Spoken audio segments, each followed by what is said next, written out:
So you want to go pro. Here's how.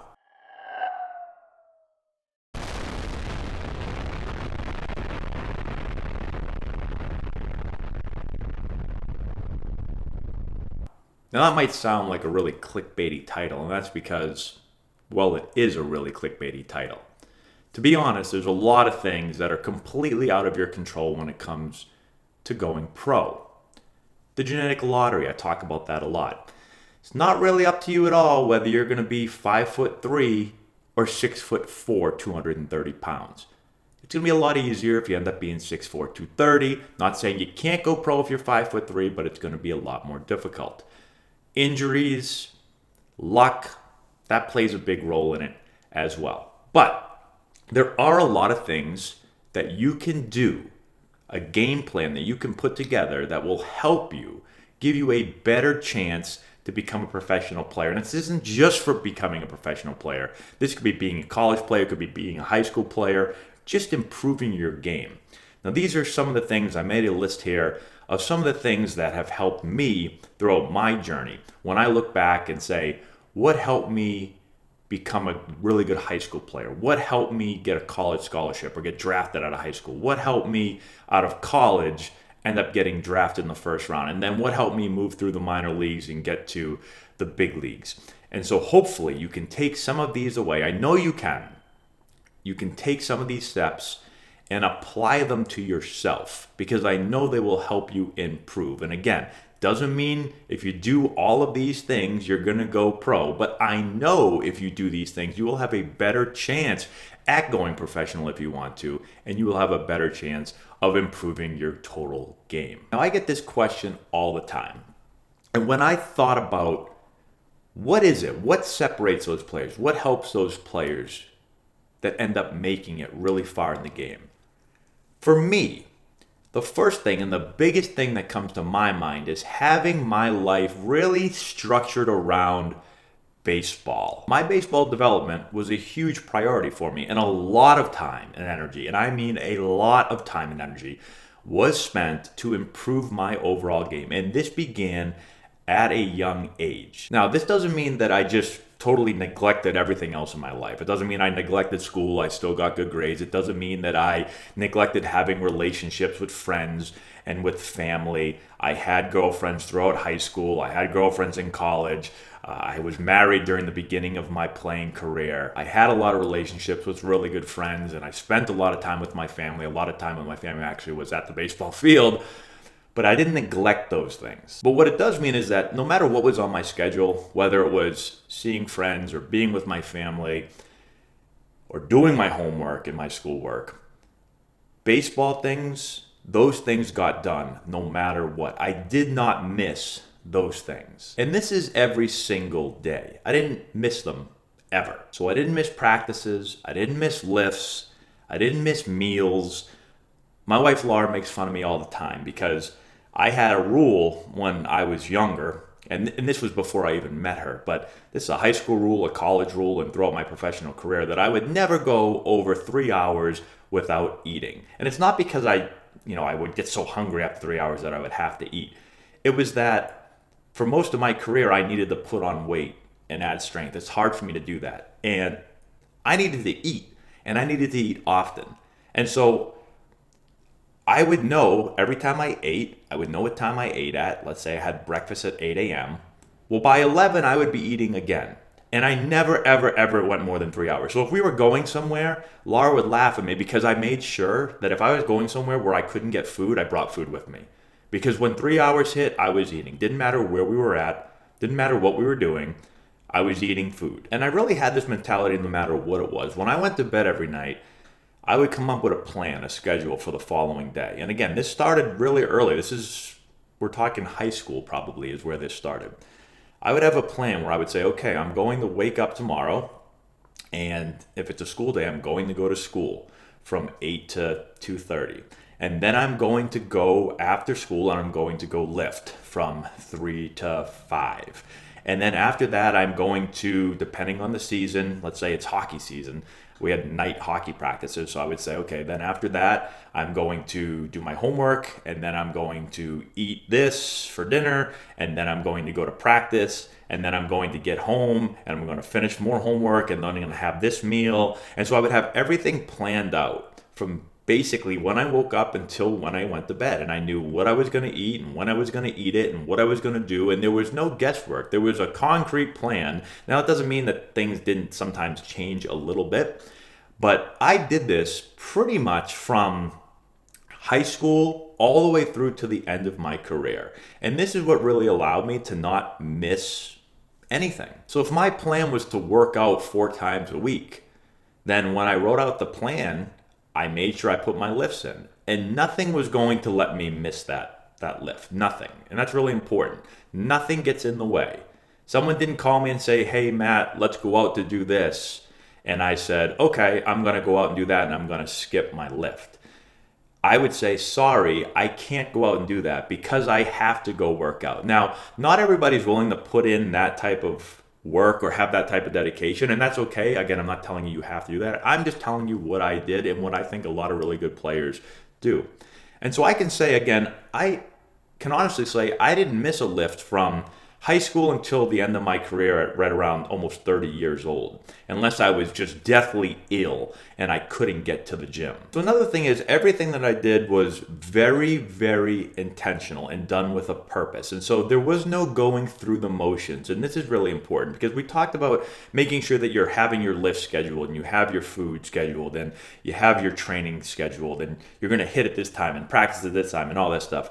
And that's all great, but it has to be done very, very laser-like focus when you're actually there and you're present. Because I've seen people schedule lifts and say, okay, I'm working out for an hour on Monday, Tuesday, and Thursday and Fridays, and then I see the way they lift, and it's not really, they're at the weight room, but it's not going to help them get better.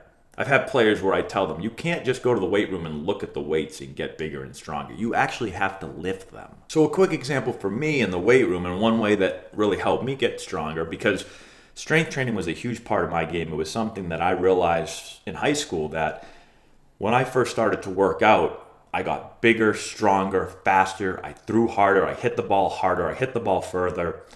And I realized quickly, like, that was a way that I was going to be able to beat other players, because I said, this is something that I can dedicate myself towards, that I see big time results.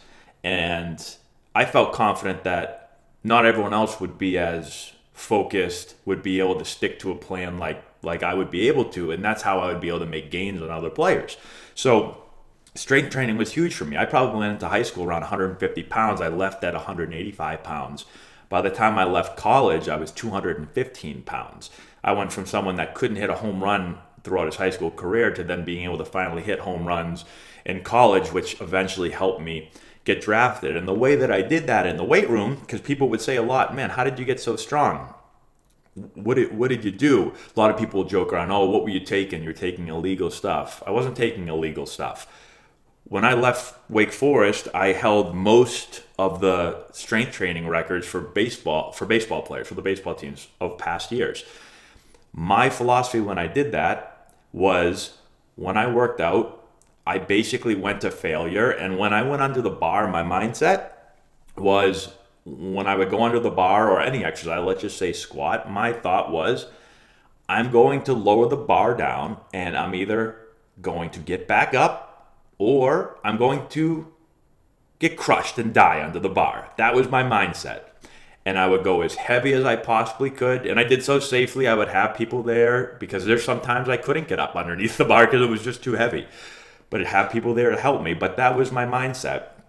And that helped me go from 115 pounds to 215 pounds in a matter of 6 years or so.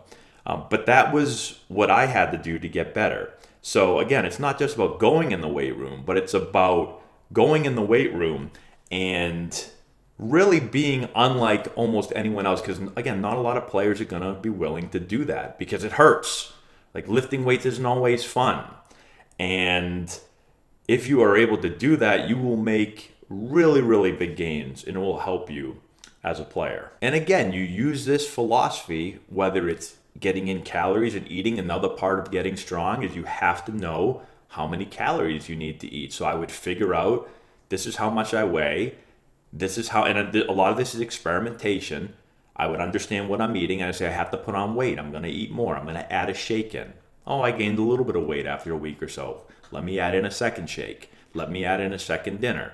When I wanted to get to 215 pounds, I was adding in 2 shakes a day, and I was adding in 2 dinners. So when I was in high school and in college, when I was home, my mother would cook me dinner, and she'd cook me extra food, so I'd have a second dinner. So I'd have a dinner, and then 3 hours later, I'd have another dinner. So most players and most people are just having, their normal 3 meals a day, and I'm having my breakfast, my lunch, my dinner, my second dinner, my morning shake, my late night shake, my shake after workouts, right? So I continue to experiment and say, I need to gain more weight. I need to get a little stronger. I'm going to continue to eat. Now I'm lucky, and I have to eat a lot, but I can also eat a lot and not put on a whole lot of body fat.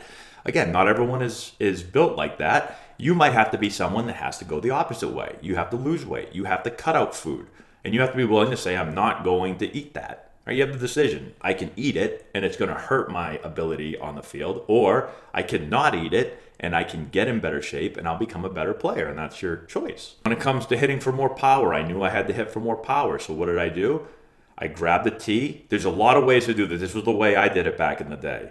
Right? I took a tee. I went to the field at Wake Forest after practice every night, late at night, put the ball on the tee, and I continued to hit balls until I hit them out. I just figured out ways, okay, I have to hit this ball out of the park. If I can do it off a tee, I can do it in the game. And I did that every day, and I continued to do it to the point where I could put the ball on the tee, and I could hit the ball out of the ballpark when I wanted to.